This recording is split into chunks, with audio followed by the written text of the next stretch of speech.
سورۃ انبیاء آیت 106 میں اور ہم نے زبور میں کچھ نصیحتیں کرنے کے بعد یہ لکھ چھوڑا ہے کہ ارض مقدس کے وارث میرے نیک بندے ہوں گے. ٹھیک ہے. تو اس وقت یہود ہیں. ٹھیک ہے. کیا وہ نیک بندے ہیں؟ وارث ہو گئے ہیں وہ نیک بندے. بات کو سنیں، یہود کے متعلق یہ پیشگوئی کو نصیحت پڑھتے آپ کہ ہم نے یہ وعدہ کر لیا تھا کہ تمہیں ساری دنیا سے سمیٹ کر واپس اس جگہ آباد کریں گے. پھر اگر تم نے اصلاح کی اور پرانی بدیوں سے باز آ گئے تو پھر کوئی سزا نہیں، پھر تم نہیں رہو گے.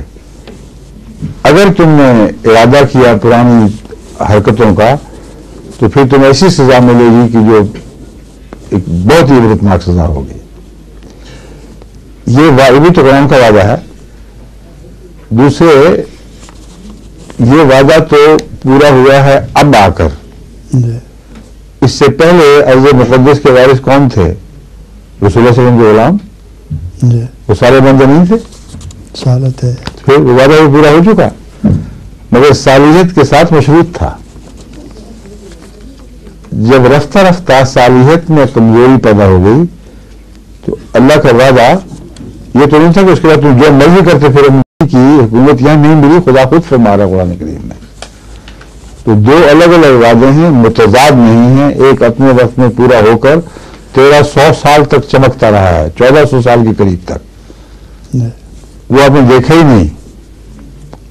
اور اب یہود کی جو موجودگی پہ آپ سمجھتے ہیں متضاد ہے. یہود کی موجودگی کا الگ وعدہ ہے اور آخری دور میں ان کا اکٹھا ہونا اور جینابکم لفیفہ حیرت انگیز بات ہے. قرآن کریم کی شان، اس کی صفائی دیکھیں پیشگوئیوں کی.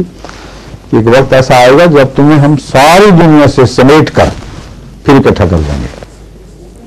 اور اب یہ تو قرآن کی صداقت کی نشانی ہے ان کا وہاں ہونا. لیکن مولویوں کو فکر کرنی چاہیے. بڑی سخت قابل فکر بات ہے، کیونکہ مولوی یہ کہتے ہیں کہ جب حضرت عیسیٰ علیہ السلام اتریں گے تو تمام بنی اسرائیل بلا استثناء ان پر ایمان لے آئیں گے، ایک بچہ بھی باقی نہیں رہے گا. اور جب ایمان لے آئیں گے تو علاج الصالحین ہو جائیں گے کہ نہیں؟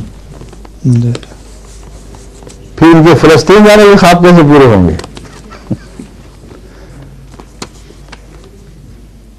تو ہر کوشش ان کے خلاف ان کی بےوقوفی ہے. ان کے عقیدے کے مطابق حضرت عیسیٰ اب اگر اتر آئے تو یہودی لازماً عباد الصالحین اور ایسے عباد الصالحین کی ان کی مثال ساری دنیا میں کبھی نہیں ملی کہ کوئی قوم 100% بلا استثناء ایک نبی پر ایمان لے آئے اور ایک بھی نہ بچے جو ایمان سے خالی ہو. یہ عباد الصالحین ہے کہ نہیں؟ بن گئے. پھر وہ یہودی کون ہے جن کو پتھر پناہ دے گا، یہ ہوگا وہ ہوگا؟ اگر یہ سچے ہیں تو پھر فلسطین سے ہاتھ دھو بیٹھے.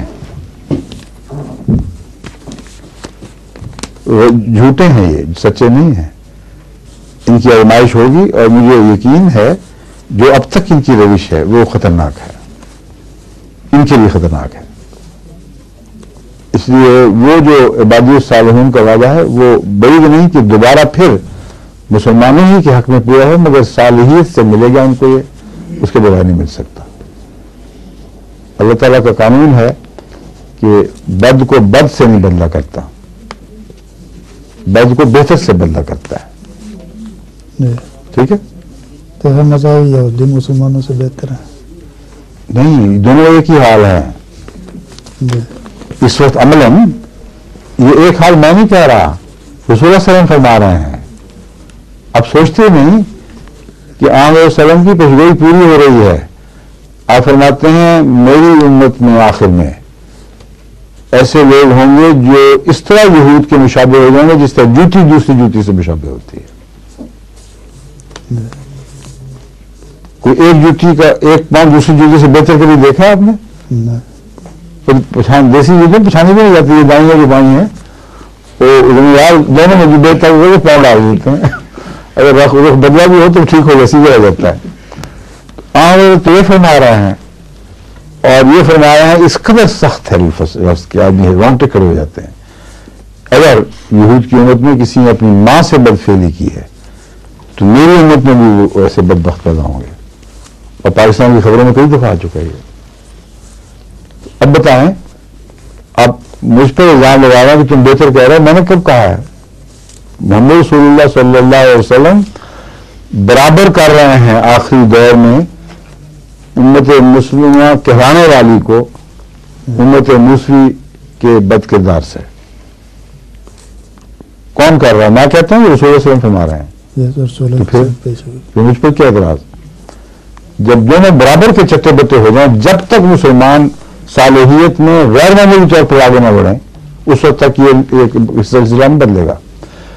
اور جھوٹ کے لحاظ سے اس وقت ان میں نسبتاً کم جھوٹ ہے. وہ درجے جو مرضی کر لیں، وہ عام کامن کردار میں نسبتاً کم جھوٹ ملتا ہے. اور اندازہ کریں جب انہوں نے بچوں کی بھری ہوئی بس کو بم کے دھماکے سے اڑایا تھا تو اسرائیل کا جو وزیر تھا، وزیر اعظم، اس نے مسلمانوں کو مخاطب کر کے کہا کہ ہم تمہیں بتاتے ہیں کہ قرآن کی تعلیم نہیں ہے. جو تم کر رہے ہو تم کسی تعلیم پہ بھی عمل نہیں کر رہے. اس سے زیادہ حیا اور شرم کا کون سا موقع تھا کہ یہودی مسلمانوں کو قرآن کی تعلیم بتائے؟ حریت کے نام پر معصوم بچے اسکول جاتے ہیں کوئی بم سے اڑا دینا، یہ کون سا اسلام ہے؟ تو حقائق بتا رہے ہیں. اب آپ مجھے یہ بتائیں کہ جتنا جھوٹ اس وقت پاکستان اور پاکستان کی عدالتوں میں بولا جا رہا ہے، کیا یہود کی عدالتوں میں اتنا بولا جا رہا ہے؟ میرا خیال نہیں بولا جاتا. تو اپنا خیال بتائیں، میرے دو بندوق پہ رکھتے ہیں. سنائیے.